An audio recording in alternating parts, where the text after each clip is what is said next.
Every time you state an opinion about something, you are making a highly informed decision. You are choosing to believe a certain thing, which will become your truth. Truth is not an inherent property, after all. It's something that you create through belief. So when you say that an episode is good, it's not that the episode is inherently good, it's that you've chosen to believe that it's good. And if an episode is incongruent with what you have decided is good, then you may wish to decide that that episode is bad. Here are some decisions that I've made. I've decided that I like the Crystal Empire. I could have decided that I hated it because the plot is a jumbled mess and no one gives a shit about Sombra or the Crystal Ponies, and the representations of the main 6 characters are extremely basic. If I wanted to, I could decide that those things matter to me and I could focus on those things. However, I've decided that those things aren't that big of a deal. What is a big deal to me, though, is Rainbow Dash eating corn, and Rainbow Dash being a bully, and Applejack's head tilt. Because of those things, I've decided that I have a sort of ambivalent positive feeling towards the episode. I've decided that I don't like games ponies play. I could have decided that I liked it because Pinkie Pie has a cinnamon bun and Rainbow Dash crashes into the ceiling. These things matter to me, but I also can't get over how utterly inept the episode's storytelling is and how much I didn't care about the incidental characters. Even though I'd ideally like to love every episode of MLP, I'm comfortable enough with not doing so that when a mediocre episode like this comes along, I can feel a very satisfying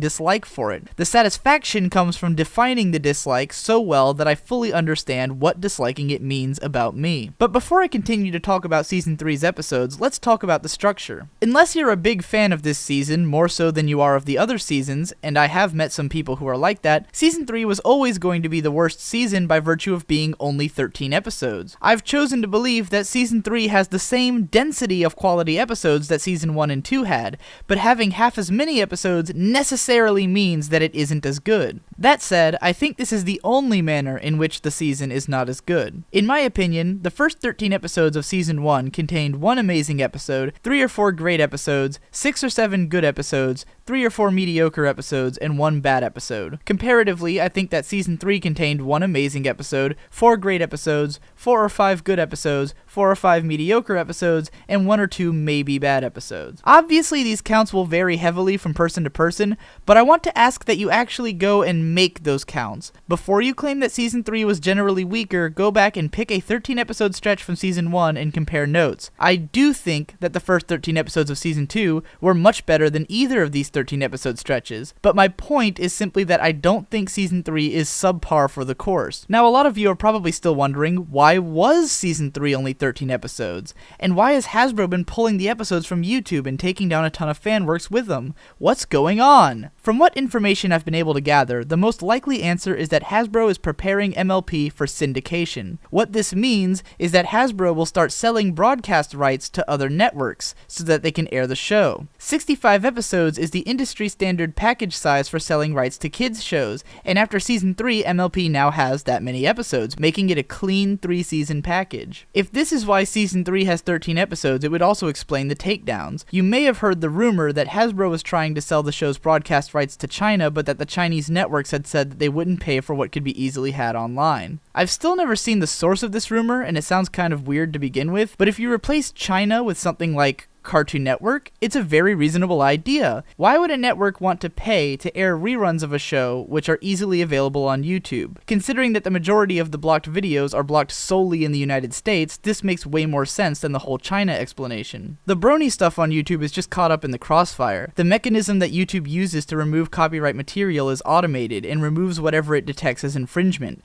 Fair use and the definition of derivative works is too unclear, and YouTube doesn't have the time or interest in arguing with it. It doesn't particularly matter to them that the content is gone if it means that the problem is off their hands. More than being a problem with Hasbro or YouTube, this is really a problem with the shitty, inefficient modern copyright laws. Moving along, let's talk about the artistic differences in this season. Some viewers have felt that Season 3 was a massive departure from previous seasons, that its fundamental goals and the driving force behind it are different.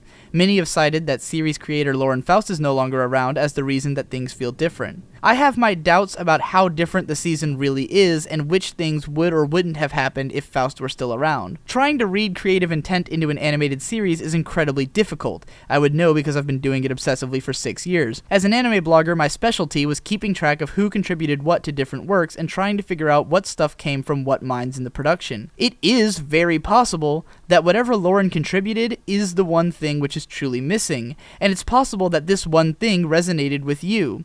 While I have an appreciation for all of the things contributed to this series, it's possible that if your greatest appreciation was for that one thing and that one thing no longer exists, then you might hate this season altogether. But for me, again, I'm in love with every part of this series. I love all of the things that have remained consistent across the seasons, which is the bulk of the show, and I also love the new things that have become a part of the show. I perceive this subtle difference in the show's nature, and I enjoy both natures equally. Okay.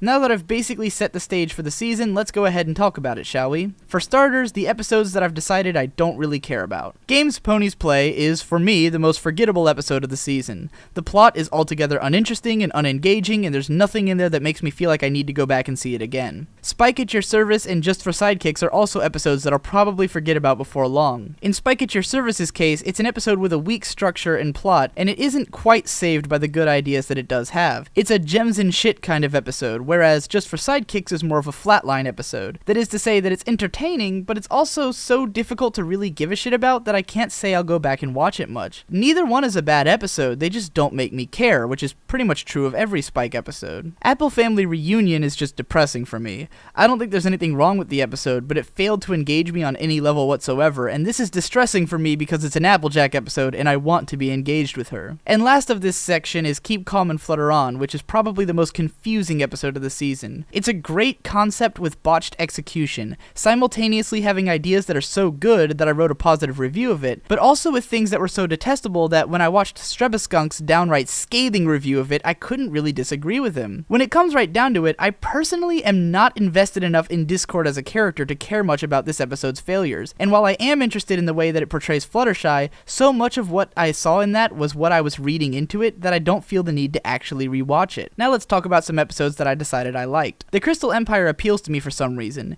Maybe it's the feeling of adventure, seeing places like inside Sombra's castle. Maybe it's just that the individual character moments are so fun and ultimately valuable in a capacity outside of how they relate to the actual story. With or without Sombra and the Crystal Ponies, there's something in this episode that engaged me and makes me enjoy rewatching it, as I've done a number of times. Plus, the Failure Success song might have the stuck in my head record for the season. One Bad Apple, meanwhile, is an episode that I didn't like nearly as much at first as I do now. The episode is a barrel of fun and has a meaningfully engaging storyline along with brilliant visuals and an addicting song. Did I really say I didn't care for that song in my initial video? The other day when I heard it come on while watching in a live stream, I just about lost my shit. One Bad Apple is never going to be one of my favorite episodes, but it's rock solid and it's easy to rewatch again and again. So now let's move into my favorite episodes of Season 3. Too Many Pinkie Pies is an absolute joy. The concept is awesome, the execution is flawless, it's funny the whole time, and it marks a moment where the show's animation reaches a new level of quality. It's an episode packed with fun stuff and was the inspiration that I needed to get back into MLP analysis,